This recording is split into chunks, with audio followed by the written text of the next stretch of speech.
প্রাচীন রোমান সৈন্যরা কোন সামরিক কাঠামো ব্যবহার করত যেখানে তারা তাদের ঢালগুলিকে ওভারল্যাপ করে একটি ঢাল প্রাচীর তৈরি করত?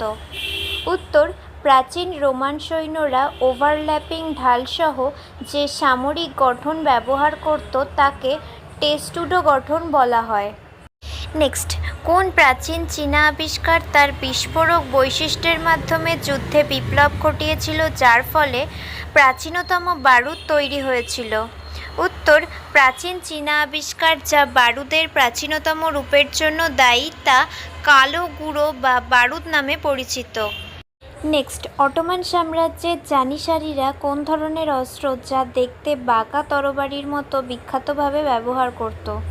উত্তর: অটোমান সাম্রাজ্যের জানিসারিরা ইয়াতাগান নামক এক ধরনের অস্ত্র ব্যবহারের জন্য পরিচিত ছিল, যা একটি ছোট বাঁকা তরবারি ছিল।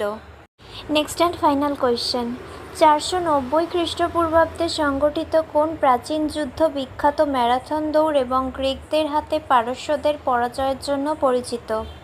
উত্তর: 490 খ্রিস্টপূর্বাব্দে সংঘটিত ম্যারাথনের যুদ্ধ বিখ্যাত ম্যারাথন দৌড় এবং পারস্যদের ওপর গ্রিক বিজয়ের জন্য পরিচিত।